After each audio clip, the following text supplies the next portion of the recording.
Hello, Don here. Welcome to Podiatry Practice Mastery. So I've been going through this $1 Million Practice Formula. It's a book. If you want it, you can go to podiatrypracticemastery.com/book, and you can download it, and there'll be just the kind of the audios as well there.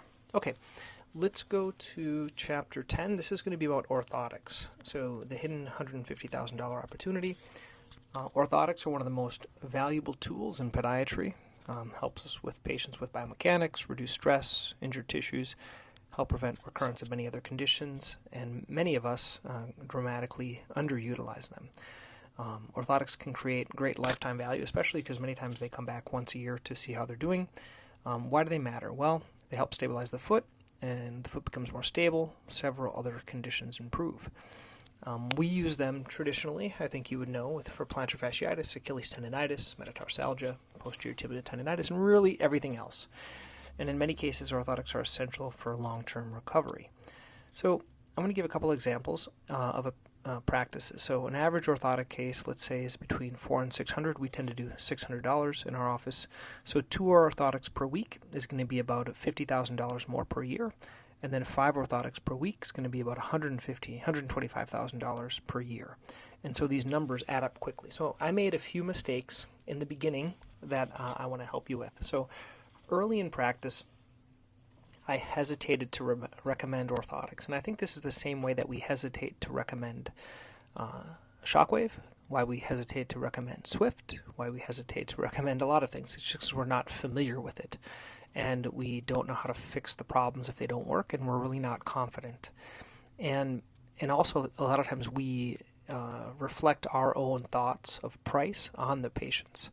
And so I assumed that patients were going to think it was expensive, and what I later realized was that patients really appreciated something that helped fix their problem, and many times our patients wanted what is best. And so I want to just repeat this theme throughout. I always, when I see someone, I say, I'm going to go over the best option. If you want anything less than that, you just tell me. So I think this is an easy way to offer than shockwave or Lipizan or any of the other high cost things. That is the best if you really think it is the best for them.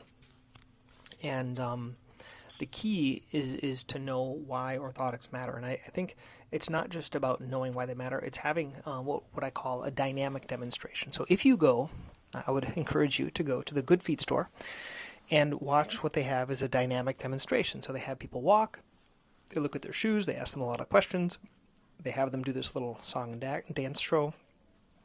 If you don't want to, you can just watch it on YouTube. Just look up Good Feet, and they'll do this little thing where they pull them forward, and they fall, and then they put the orthotics underneath there, and then they don't fall.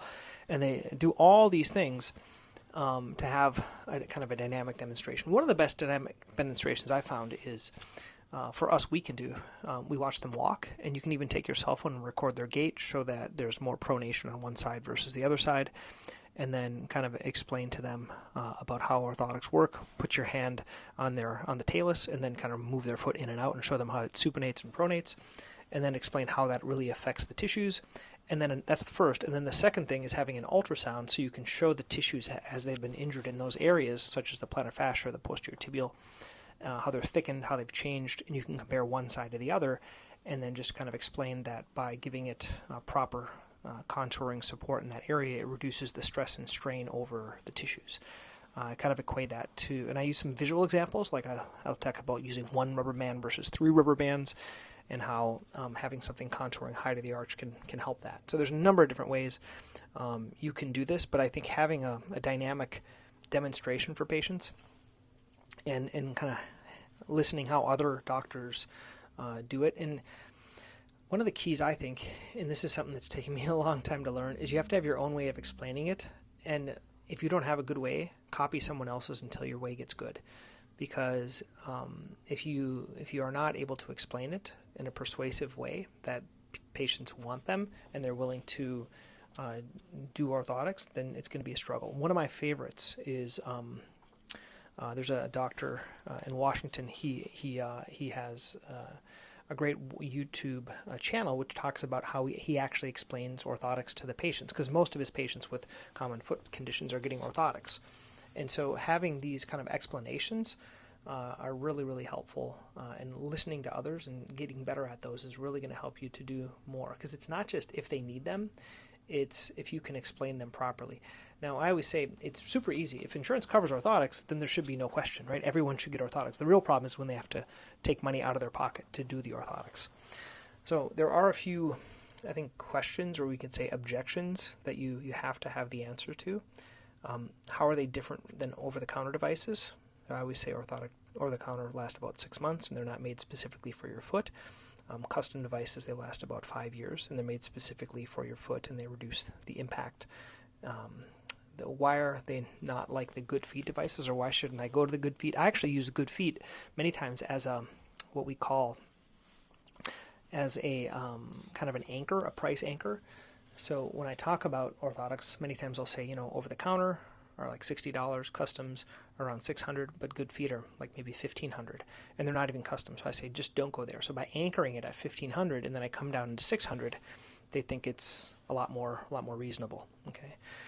And then a lot of patients ask, can I just wear good shoes? And certainly they can. Sometimes a shoe like a Hoka with a really good arch support inside of it, or anti-pronation, can be sufficient. But for a lot of patients, it's not. And I don't jump to orthotics on every patient, but I do make sure that they're aware of it. And I always say, if you want the best is an orthotic. Now, if you are prescribing orthotics, you really have to be comfortable with both the company and the adjustment process. So the adjustment and patient expectations can be a challenge, especially depending on how rigid the devices are.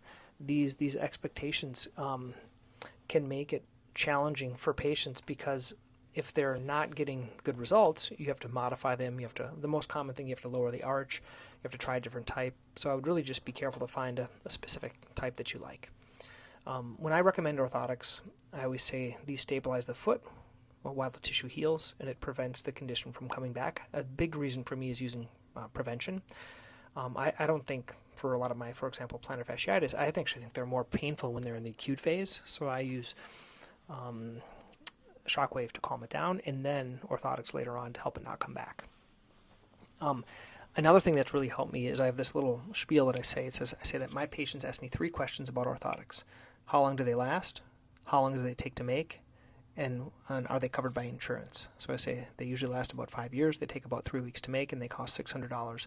And I say most insurances don't cover them.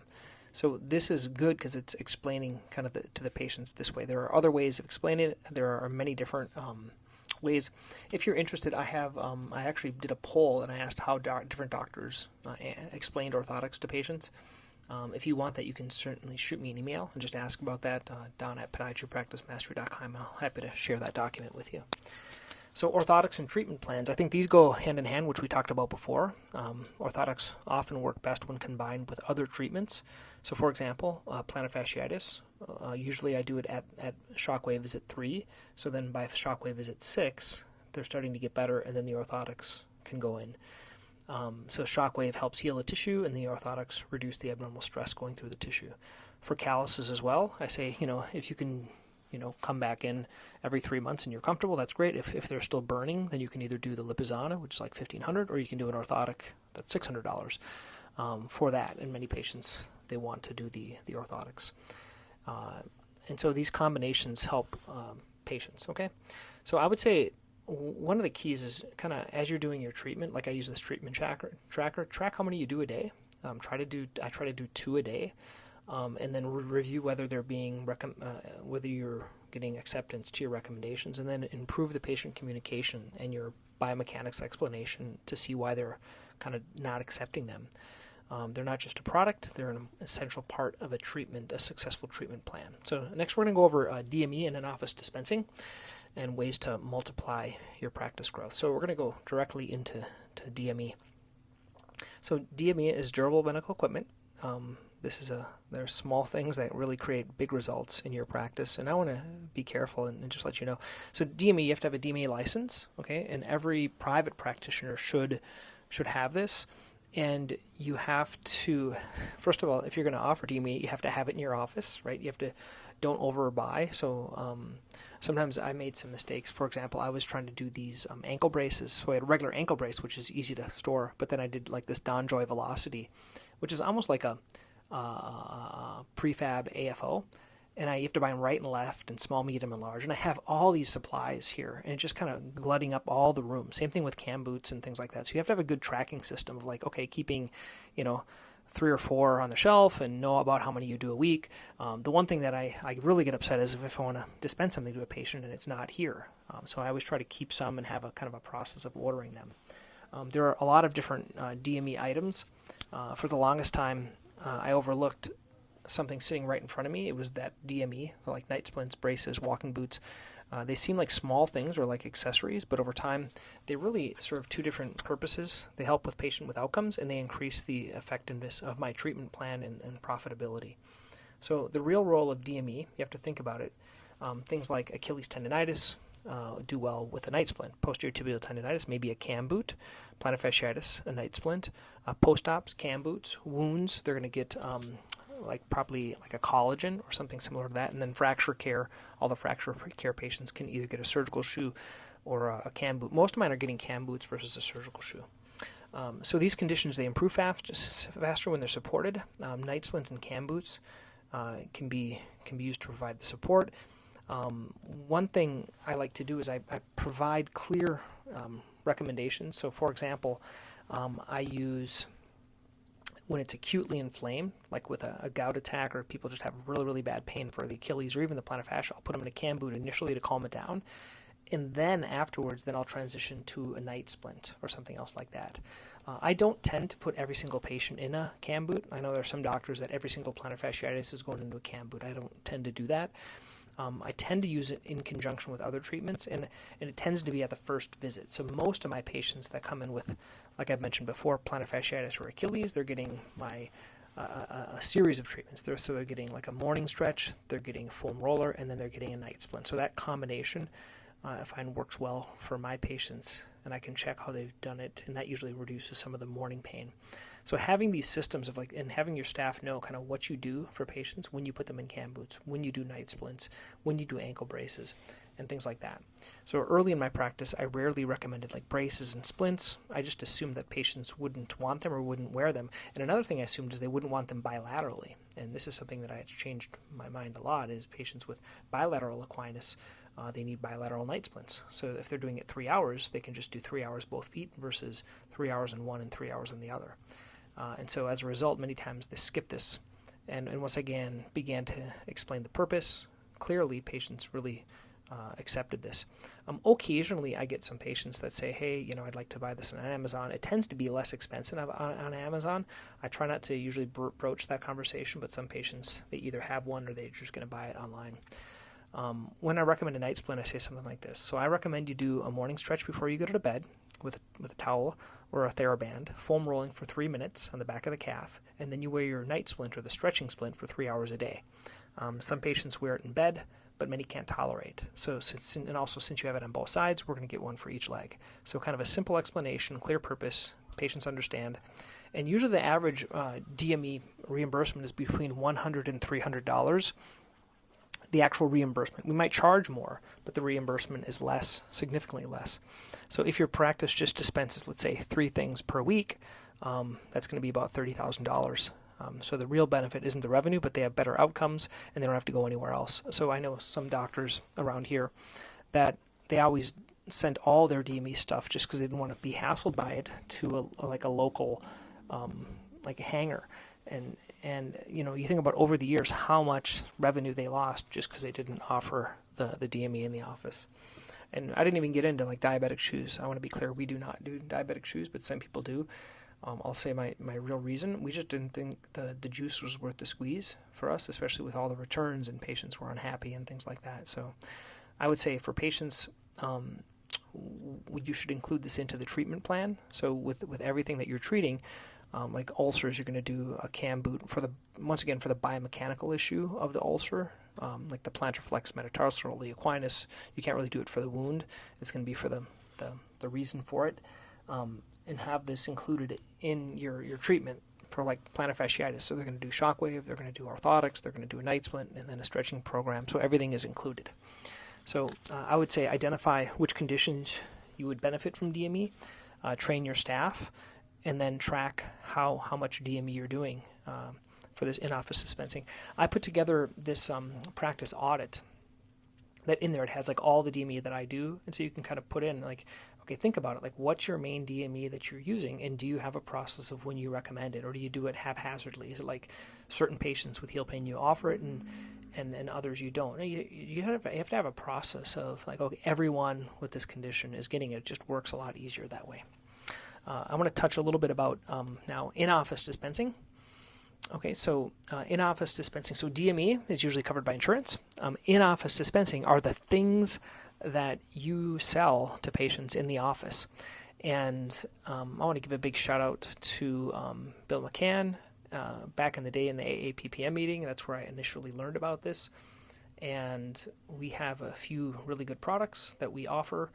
And once again, these products, they have to be in your treatment plan. Like every patient that comes in with this condition gets these things. Okay, I can't emphasize that more than if you have a process. Like everyone that has a heel fissure is going to be getting the socks with the gel in them and the urea cream. Every patient that has nail fungus is going to get the UV light, the shoe spray, and the biotin. So every patient that has dry skin or asks about a lotion, they're going to get the Amerigel Blue. Every patient that has a surgical procedure without sutures is going to be getting the Amerigel Red little kit. So all these things have to be kind of like second nature, and they're going to add a lot of revenue to your practice because it makes it easier for the patient. And I learned that kind of the hard way because earlier I would just recommend patients just buy stuff over the counter. I would recommend they go to like the CVS or they go on Amazon, as patients are wanting to do that today, and you lose a lot of revenue. And so I find carrying a few good things that maybe they can't get on Amazon tends to really help things. So give you some examples. So topical antifungal medications for the nails, creams for the feet, supportive inserts like a prefab. We have a very good prefab, and the one we carry is one of my favorites. It's from Northwest, and it's like a carbon graphite shell, and they can't buy it anywhere else. So they can't buy it online, and so they tend to like this one, and it's kind of low profile, so it can fit into dress shoes. So give you some examples. Like let's say the average product price is, I don't know, could be, there's also pads and things like that. I'm going to talk about like more expensive ones. Let's say it's the prefab inserts is like $60, and some are around $60. And you do this. This can add a lot of profit annually, but also it's convenient for patients because they don't want to go somewhere else. And when I first started to introduce in-office products, I felt a little uncomfortable discussing them until I started to use my treatment sheets. And I really find these treatment sheets work great because it has everything written down, like all the over-the-counter stuff it's right on there. So you're not recommending it, you're prescribing it. And I think there's a difference between recommending and prescribing, and the same way you would prescribe anything else.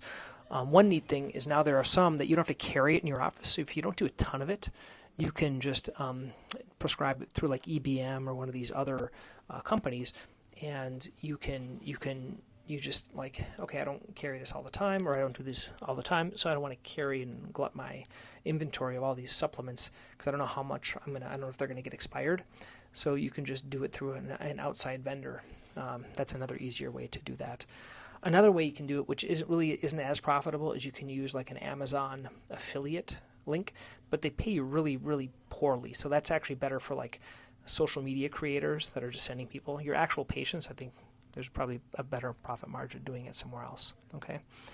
So I want to give you an example. So I would say like, along with this oral medication or laser that we're going to do, I'm going to have you take Theranail, and this helps your nail to grow faster, so you don't have to be on the medication as long. As well, I'm going to recommend a UV shoe sterilizer once a month and an antifungal shoe spray once a week to help the nail fungus not come back. So this is how I explain it for nail fungus, and so every patient gets that kit. I say it's about $200. You can pick it up on the way out, and that's it. And so if you can have multiple of these things kind of set up for patients, and you can give these treatment sheets, and they show the treatment sheet up front, and the staff knows exactly what to get them. So a reminder about Amazon: make sure that your product isn't sold on Amazon, or if it is, it can be sold at the same price. So for example, our foam rollers can be purchased on Amazon, but since we buy them in bulk, we can get them and sell them at the same price as Amazon and still make a profit. So I think you have to identify some products that support your most common treatments, keep them available in the office, train staff to explain how they're used,